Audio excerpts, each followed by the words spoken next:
Good morning students. विद्यार्थी मित्रों, आज अखेर आपण स्टॅटिस्टिक्स पेपर नंबर 6 या कोर्समध्ये जे सेकंड युनिट होतं त्याच्यामध्ये दोन टॉपिक होते, एक डेमोग्राफी आणि दुसरं सॅम्पलिंग. तर हे जे युनिट आहे त्याच्यामध्ये सॅम्पलिंग आणि डेमोग्राफी हे दोन टॉपिक होते. त्याच्यावरची आज अखेर लेक्चर्स झाले. त्याच्यावरती मी तुम्हाला टेस्ट दिल्या.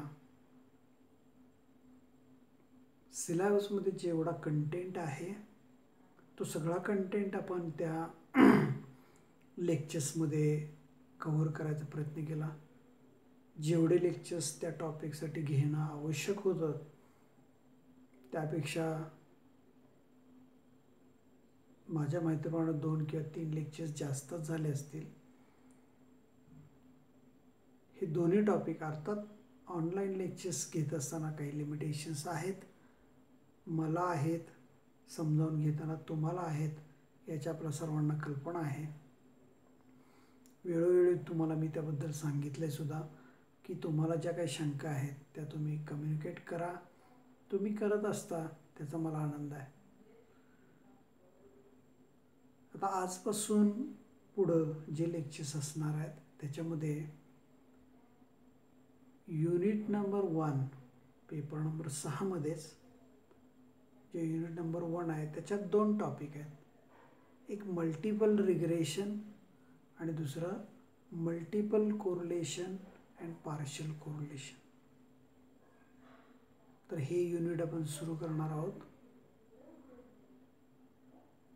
त्याच्यामध्ये multiple regression for trivariate data only हा जो पहिला भाग आहे त्याची आपण चर्चा करणार आहोत. पण या लेक्चरमध्ये आपण काय करायचं आहे तर काही गोष्टी आपल्याला रिवाइज करायच्या आहेत ज्या तुम्ही गेल्या वर्षी अभ्यास केलेला आहे. अर्थात गेल्या वर्षी सेकंड सेमिस्टरमध्ये परीक्षा झालेली नाही, तुम्हाला हे टॉपिक शिकवले गेले, त्याचा तुम्ही अभ्यास केला असेल. पण आपल्याला याची आवश्यकता आहे म्हणून मी हे टॉपिक आपल्याशी थोडी रिवाइज पद्धतीने त्याच्याकडे आपण बघायचं. कोणत्या गोष्टी आपण अभ्यास केल्या तर आपण ॲनालिसिस ऑफ बायव्हेरिएट डेटा हा टॉपिक गेल्या वर्षीच्या म्हणजे BSc पार्ट 1 मध्ये सेकंड सेमिस्टरला तुम्हाला हा टॉपिक होता, जो तुम्हाला मॅडमनी शिकवला होता, जमदाडे मॅडमनी किंवा कदाचित घाडगे सरांनी शिकवला असेल, I don't know, because I was taking care of paper number 4. तर त्याच्यामध्ये ॲनालिसिस ऑफ बायव्हेरिएट डेटा आणि कोरिलेशन आणि रिग्रेशन, बेसिकली तिथं बायव्हेरिएट डेटाबद्दल आपण चर्चा केलेली आहे. तर बायव्हेरिएट डेटा म्हणजे काय तर डेटा ऑन 2 व्हेरिएबल्स. तिथं तुम्ही एक्स आणि वाय असे नोटेशन्स घेतले होते, इथं मी x1 आणि x2 असं इंटेन्शनली घेतो कारण याचा मला पुढं वापर करायचा आहे. म्हणून मी या ठिकाणी x1 आणि x2 असे 2 व्हेरिएबल असं गृहीत धरा. वी हॅव 2 व्हेरिएबल्स x1 आणि x2 आणि त्याच्यावरती आपल्याकडे जर डेटा असेल म्हणजे if we collect n observations on these 2 variables, the x1 1, x1 2, x1n, there are n observations on x1, x21, x22, so on x2n, n observations on variable x2. म्हणजे काय तर उदाहरणार्थ हाईट आणि weight of height and weight of a randomly selected person, हे जर variable असतील आपले आणि मी सपोज 50 लोकांचा डेटा कलेक्ट केला, तर आता प्रत्येक व्यक्तीसाठी मला एक पेअर मिळेल, त्या व्यक्तीची हाईट आणि त्या व्यक्तीचं वेट. किंवा मी एखाद्या कुटुंबाचा इन्कम आणि एक्सपेंडिचर म्हणजे त्या कुटुंबाचं उत्पन्न किती आहे आणि त्यांचा खर्च किती आहे, आणि असं मी गावातला एकूण 50 कुटुंबाचा डेटा कलेक्ट केला, तर फॅमिली 1साठी त्यांचा इन्कम एक्सपेंडिचर, फॅमिली 2साठी इन्कम एक्सपेंडिचर.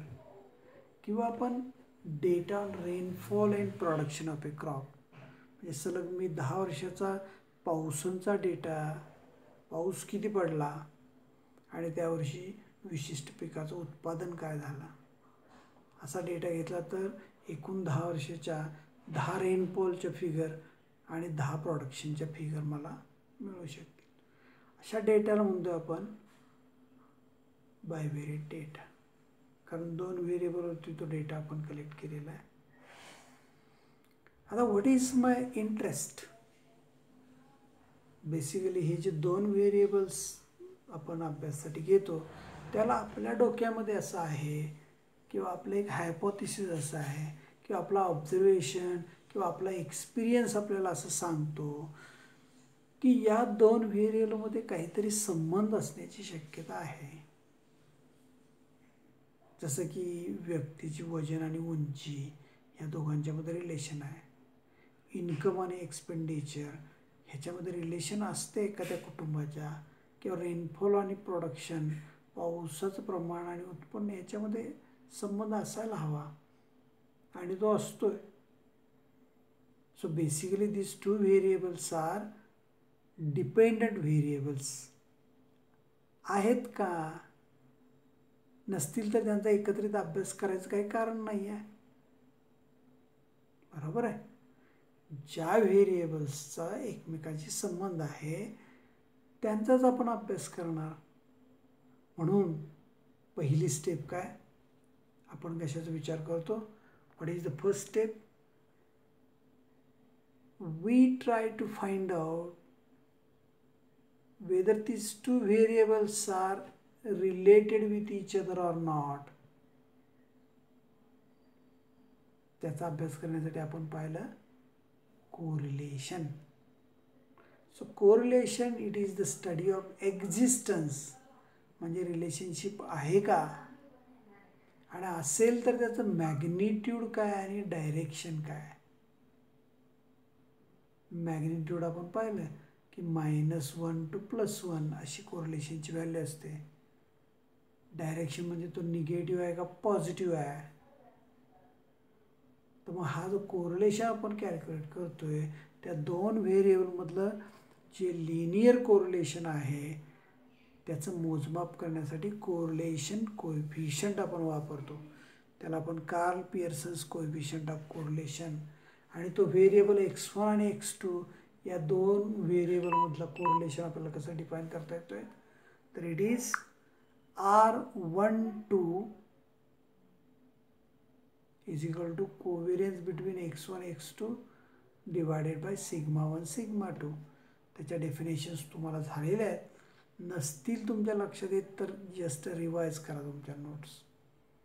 तर 2 व्हेरिएबलमधलं कोरिलेशन आपण पाहतो कशासाठी, तर त्या 2 व्हेरिएबलमध्ये काही रिलेशनशिप आहे का,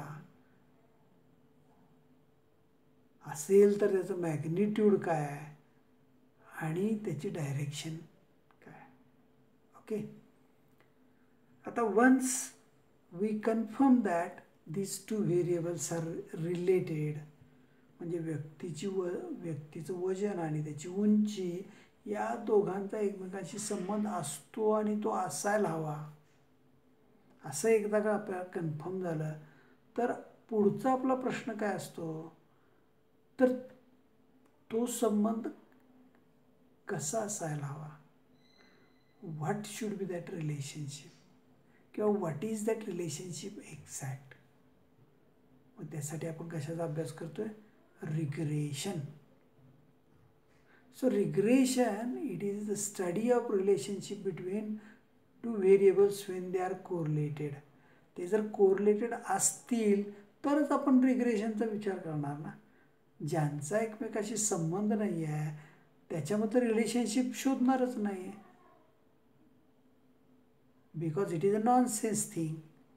त्यामुळे आपण काय करतो, ज्या दोन व्हेरिएबलमध्ये कोरिलेशन आहे अशा दोन व्हेरिएबलमध्ये रिग्रेशन शोधायचा प्रयत्न करतो, म्हणजेच त्याच्यामध्ये रिलेशनशिप काय असणार आहे. तर आपण पाहिलं गेल्या वर्षी की there are two lines of regression, एक x1 ऑन x2, म्हणजे त्यापैकी कोण डिपेंडंट आहे आणि कोण इंडिपेंडंट आहे ह्याच्यावरून ते रिलेशनशिप ठरते. आता इथं काय घेतलं की variable x1 depends on x2 आणि त्याचं कोरिलेशन असं फाइंड आउट करता येते मला. x1 minus x1 bar is equal to b12 into x2 minus x2 बार.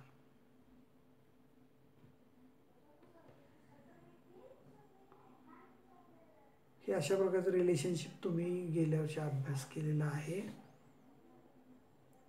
तुमच्या नोट्स चाळून पहा. किंवा regression line of x2 on x1, चुकून तिथे x1 ऑन x2 असं लिहिलं गेलेलं आहे, sorry. Regression line of x2 on x1, x2 minus x2 bar b21 into x1 minus x1 बार. तर इथं हे जे दोन कोएफिशियंट्स आहेत b12 आणि b21 ज्या क्रमाने हे लिहिलेले आहेत तो क्रम अतिशय महत्त्वाचा असतो, कारण त्यातलं पहिलं सबस्क्रिप्ट आहे ते काय सांगतं, डिपेंडंट व्हेरिएबल आणि दुसरं इंडिपेंडंट व्हेरिएबल. म्हणजे b12चा अर्थ काय, तर variable x1 depends on x2, तर b21चा अर्थ काय, variable x2 depends on x1. तर त्याला आपण रिग्रेशन कोएफिशियंट्स म्हणतो. आता या गोष्टी आपण कशासाठी रिवाइज केल्या, तर आता आपण असं गृहीत धरलो की x1 आणि x2 हे दोन व्हेरिएबल आहेत. समजा माझ्याकडे तीन व्हेरिएबल असतील, x1 x2 x3, किंवा 4 व्हेरिएबल्स असतील किंवा 5 व्हेरिएबल्स असतील, तर हे कोरिलेशन आणि हे रिग्रेशन कशा पद्धतीने अभ्यास करायचं, तर हा जो अभ्यास आहे त्याला आपण म्हणतो मल्टिपल कोरिलेशन आणि मल्टिपल रिग्रेशन्स. आणि त्याचाच आपल्याला अभ्यास या युनिटमध्ये करायचा आहे. तर हे रिग्रेशन इक्वेशन्स, रिग्रेशन कोएफिशियंट्स हे तुम्ही थोडे रिवाइज करा, त्याचे फॉर्म्युले लिहा आणि मग तुम्हाला हा टॉपिक समजायला सोपा जाईल. लक्षात आलं. So from next lecture onwards we will see exactly what is multiple regression. तर या चॅप्टरमध्ये आपण मल्टिपल रिग्रेशनचा अभ्यास करणार आहोत आणि त्यानंतर मल्टिपल कोरिलेशन आणि पार्शियल कोरिलेशनचा अभ्यास करणार आहोत. ओके, सो तुर्तास आपण इथंच थांबूया. Thank you, good bye.